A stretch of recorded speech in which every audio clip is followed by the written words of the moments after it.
By far the most common house in Tucson is going to be your ranch style house. Now, what exactly is a ranch style house?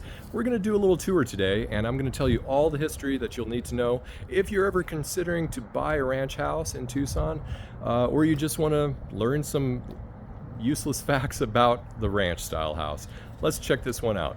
This one is a 1958. Now we're in central Tucson. We're near Prince Mountain, so a little bit north of the University of Arizona.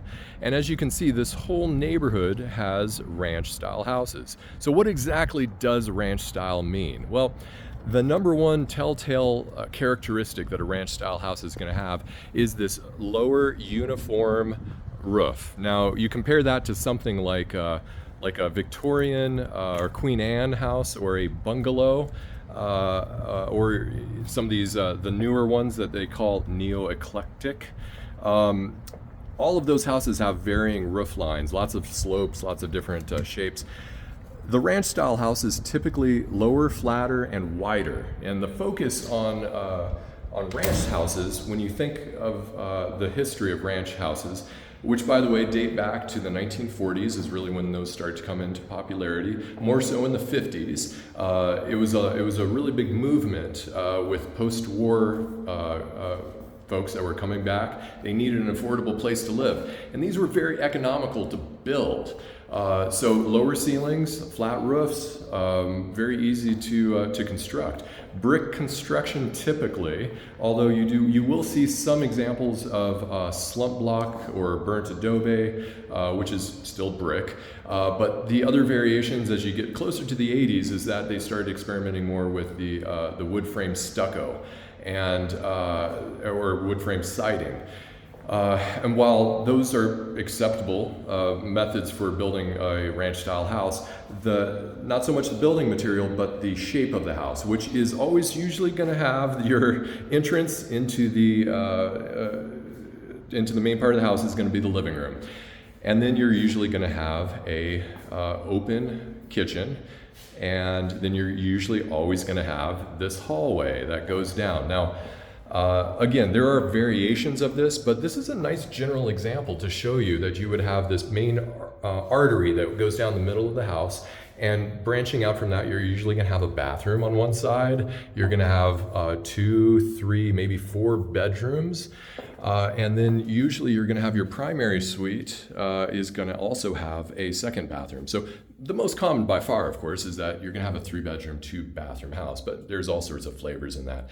One of the disadvantages, I would say, to a ranch-style house that was built in the 50s, of course, is that the bathroom size is going to be a little bit more small. Your closet sizes are going to be a little bit more small. Now, this one is actually a little bit larger than normal, but again, you got to remember, every builder that made a little subdivision throughout the years that ranch-style houses were the most popular had different little flavors. They had different ways that they would kind of lay their things out based on their building. One of the other things you usually want to look out for is the windows. Now, these are brand spanking new windows here, and they're much more energy efficient, and they're not those old crank style house windows.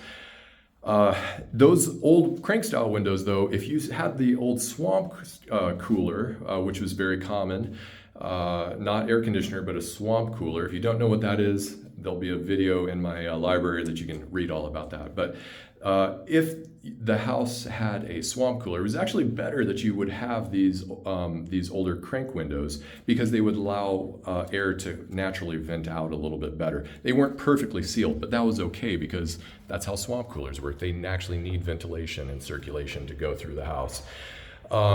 So besides the main artery here that we're going through, the open concept actually originated with ranch houses back in the day. That was not an HGTV thing. Open concept was a ranch style characteristic. Now, sometimes your kitchen would be more open or less open. Maybe you'd have a little bit more of a wall here separating the two. But one of the more common characteristics with a ranch style house is that you would have this, not a formal dining room like the bungalow houses of yesteryear. You would instead have an open kitchen, dine-in kitchen area. So your dining room table would typically be here, and then you have your living room over here. So this, however, I'll tell you, is not always a common thing to have your laundry inside. A lot of ranch style houses back in the day, when I say the day, that was back in the 50s, a lot of times the indoor washing machine was not a thing, and that was a luxury to have a washing machine. So a lot of times you would actually have those washing machines were out back here somewhere, or they were out on the in the driveway carport area. Well, the builders got smart to that real quick once these machines started becoming a little bit more affordable. And so this one is lucky enough to have that enclosed. But obviously, as you get into the late 60s, 70s, usually you would always have your washer dryer inside the house, whether or not it was on the carport or it was somewhere out here in one of the closets next to your water heater closet, for example. That's a common thing for ranch style houses.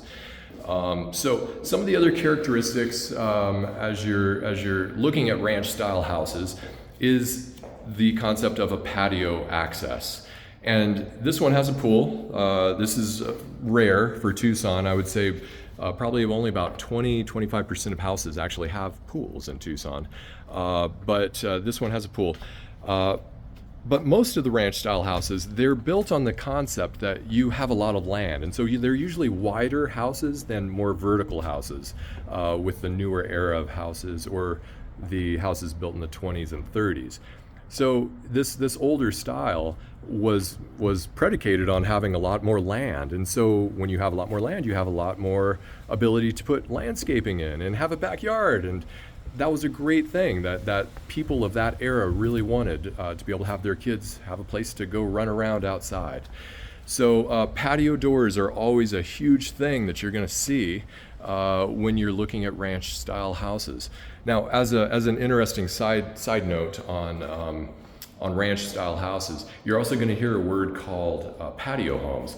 Now, patio homes were a little side shoot and an evolution of the ranch style house, and those really started becoming very popular in the Tucson area because you had a lot of retirees that decided to move here into Tucson, and they wanted to be able to have these great views of the mountains. So builders kind of took the concepts from the ranch style house, but they focused them more on patio homes, meaning the patio door openings were usually a lot wider and the views were focused more on the mountains. So when you hear patio homes versus ranch homes, they're basically the same in a lot of design characteristics, but not always. And by the way, I'm also going to mention this too, is if you ever hear the word rambler, well, the word rambler is just another, it's a synonym, it's another word for ranch style houses. They call ranch style houses ramblers in California much more than in Arizona. Most realtors, I would say in Arizona, if you were to say rambler, they wouldn't know what you're talking about. But those two words are pretty interchangeable. So anyway, I hope this was helpful to give you some good insights about, what a ranch style house is, what's some of the common characteristics. And if you found this video helpful, please give it a thumbs up and subscribe. I'm hoping here to do some more videos on some of those neo-eclectic style houses, some of those bungalow houses, and point out some of those cool characteristic differences. So if you ever happen to be shopping or visiting a friend who has a certain style house, you can drop some cool knowledge on them about some of the history about what a ranch style house is. So thanks so much again for watching. Take care.